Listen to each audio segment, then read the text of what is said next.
Okay, how did the collective at Florida get him to flip from Miami to Florida? Yeah, he flipped on November 10th, and then we find out subsequently that on November 7th or thereabouts, there was a $13 million offer extended by the collective, which a little more background on the collective is they're crowdsourcing sort of just getting started, 18 months in deal that doesn't have $13 million. That's why a second collective from Florida began last year of mega donors to sort of handle the big buys, if you will.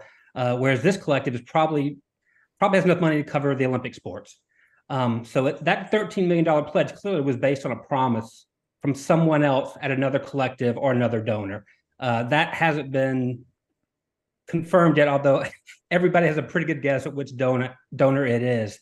And then, of course, by December 7th, which is 2 weeks before the early signing period, a notice to terminate that contract was sent out. I'm told there was a window to terminate the contract, but as you can imagine on the Rashada side, having flipped the commitment, that could be problematic. He still signed with Florida on December 21st. It took a couple hours extra to get that signing in. The press conference with Napier was scheduled for 4 p.m. It didn't start till after 5 because they were waiting on some of that behind the scenes stuff to happen. And then even on January 3rd, I talked to Rashada in Orlando at an Under Armour game. The kid was really excited about Florida. Had the formations already in his possession and was studying them. And then when it comes time to enroll last week, whatever renegotiations were going on didn't come to fruition, and now he's asked for a scholarship release. Yeah, I talked to a source yesterday when I told him we were going to be talking about this, and he said Florida is known in the college recruiting community as overpromising. And he said, not surprised about this, that they overpromised, and then you get on campus, now where you're going to go, and maybe you're going to get a different deal than what you thought. But is this legal? That if you're recruiting with NIL, before he gets there, he knows that he's supposed to be making $13 million? It's totally against NCAA guidelines, but still and yet, every school I'm told is doing it to some degree. And they're parsing it where maybe you don't sign the contract until you're on campus, but it's promised. Billy Napier, both on the record and off, has been adamant that Florida doesn't want to entice recruits. He wants to take care of the guys who are on his roster and already in the building, which is really the genuine spirit of NIL. But at the same time, this couple classes before they try to regulate this somehow, it's a high dollar value these recruits have. And, one of the sources told me for that story you referenced that there's no way Billy Napier was going to make this kid the second highest paid person in the building.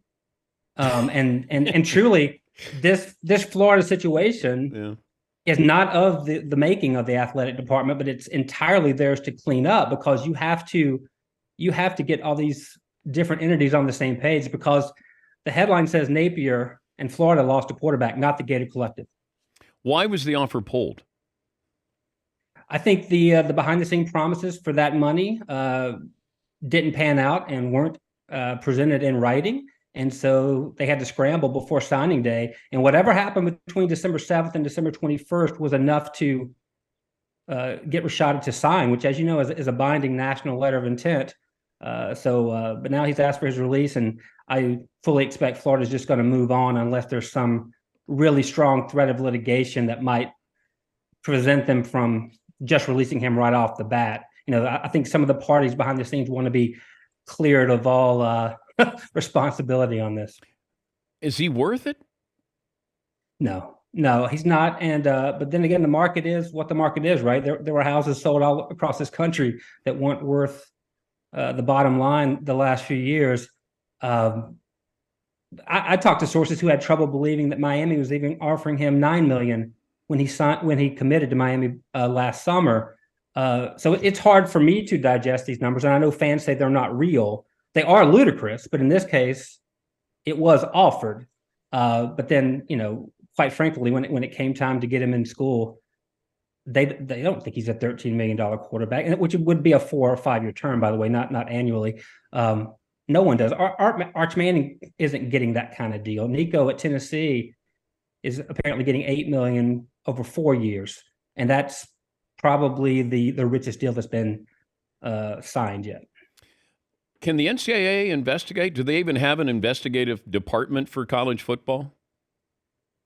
I was told by a source that no one is worried about the NCAA because they're toothless, and that no one is really even worried about the Florida state law, which was one of the first states to pass one that says, an athlete can't receive payment until he's on campus and enrolled. Well, obviously, this would be a violation of that. But again, a source told me that no one's enforcing that Florida law either. Now, in California, high school kids can be paid, but this is still a contract issued, obviously, by a Florida entity. So apparently, that law would be the one that takes precedent.